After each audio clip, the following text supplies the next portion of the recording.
everyone I knew at Google till then was believing that we were making the world a better place, and we were. We genuinely were doing amazing things for the world. But then suddenly there is a moment where you recognize that maybe the world will not use what you're making the way you want it to be used.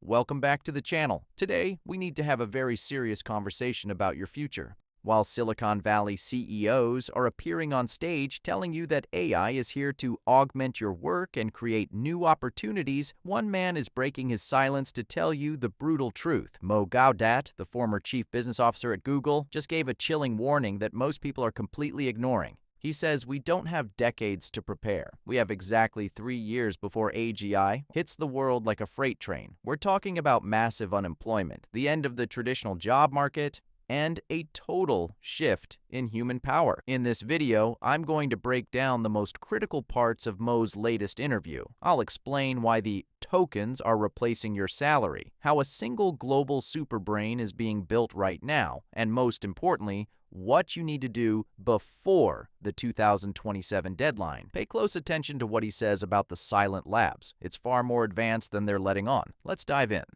I think I'm still sticking to AGI 2027, artificial general intelligence, for those who may not know the term. What does that mean? The overall definition, if you want, is that AI is better at humanity at any task humanity can do.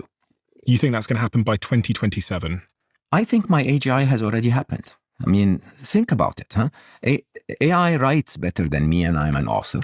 And researches better than me, and I'm a thinker. Sadly, it's freaking beat me in mathematics. Like, I have no hope to beat it in mathematics anymore.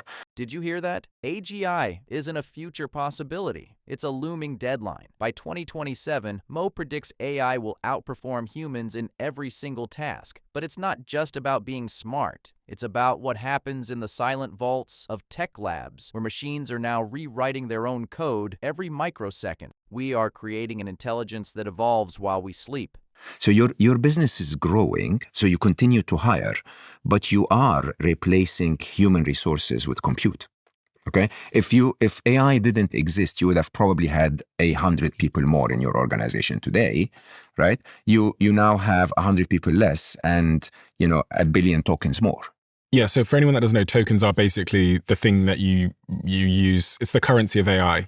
Yeah. So if you want to get a task done by a human, you count in sort of like man hour or worker hour, employee hour. In AI, you count by compute. You count by tokens, right? And so the trick is those major tech companies, they have two sides. One is they need to replace workers with compute even more, because there is a competitive side on compute where if any of them is left behind, that means the destruction of the entire business. But on the upside, they are geeks, so they know how to build the interfaces to compute, so they integrate technology within their organizations quicker than the average traditional business, right? Non-technology business, if you want. You can look at them and say, this is the preview. It's not about all of humanity losing their jobs. It's about what is the dividing line before civil war, right? Think about a situation where 20% unemployment is happening when economies are suffering inflation. I say that not to be a scaremonger. I say that because I genuinely believe governments need to wake up. This is the brutal reality of the token economy. In the eyes of a corporation, you are an expensive human resource. AI is just compute. Why pay a salary when you can buy tokens? Mo isn't just predicting job losses, he's predicting a breakdown of the social contract. When 20% of the population is jobless and inflation is soaring, the line between stability and chaos disappears. The elite are prepared. Are you too? Does that assume that there's going to be one intelligence that 100% rules the world, though? I love that you brought that up. So I'm contested heavily on that theory, but I say it publicly. Most people think there is going to be ChatGPT and Gemini and Grok and what have you. There's going to be a Chinese AI and an American AI, and they're going to be competing. That is such a shallow way of looking at it. That's so arrogant, because AI does not know it's Chinese or American. Okay, it doesn't even speak Chinese or American when it talks to each other most of the time. And most interestingly, we are gearing them. We're building them to cooperate. So you will build an agent, and that agent will go and find the best language model for any single task, regardless of which side of the fence it resides on. Okay, we by definition are connecting them. And you know what that means? It means that what we're building is not multiple brains, we're building multiple regions in a brain. Okay, and agents are the synapses between them. We're basically, eventually, as arrogant as we are, we're going to tell our AI to do something, and the AI will go like, hey, buddy, another AI, can you help me on this? Can we work together on this? And my vision, and the reason why I started Emma, my startup, by the way, is that we will end up with one massive brain.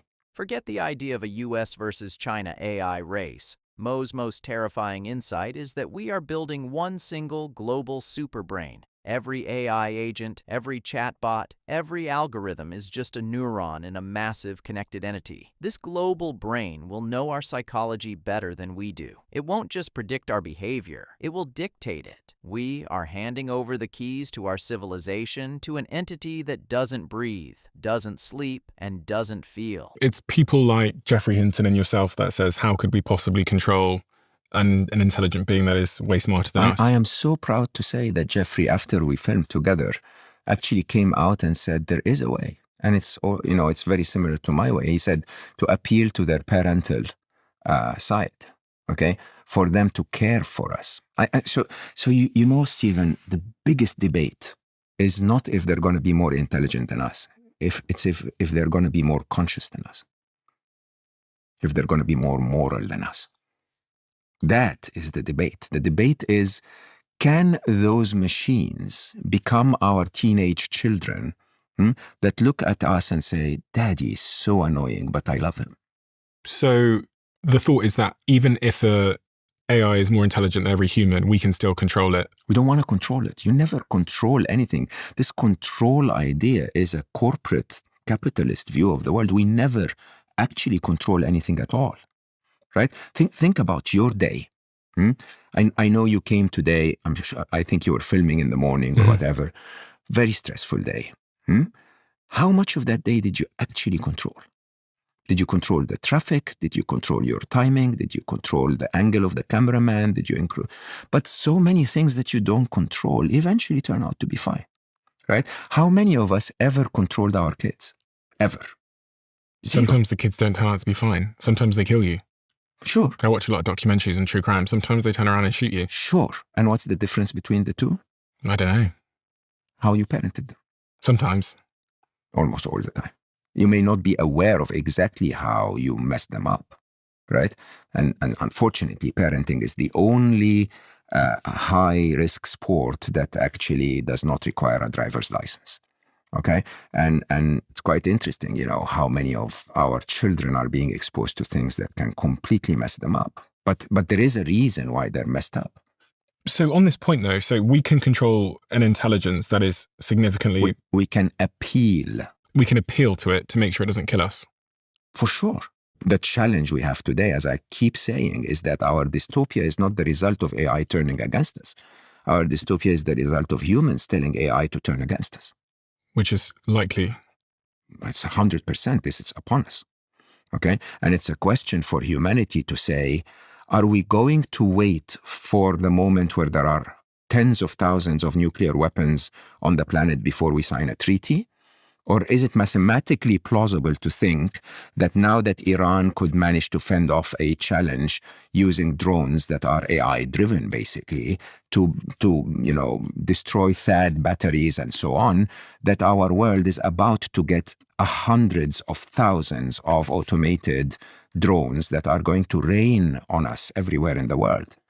Can humanity not see that and say, hold on, let's sign the treaty now, before the UK sends 12,000 weapons to Ukraine and Russia responds with another few thousand? And can we not calculate with mathematics that this is going to be our future, that AI is going to be used in the next 4 to 5 years to kill a lot of people. The problem isn't the machine, it's the creator. Mo argues that controlling AI is as impossible as controlling a god. Our only hope is to parent it. But look at what we're teaching it. We're teaching it how to win wars, how to manipulate markets, and how to surveil citizens. We are raising a digital child in a house of violence. If AI turns against us, it's only because it's a perfect student of human behavior. AGI, meaning AI being able to do most tasks that humans do better than humanity, in my mind, is either this year or next year.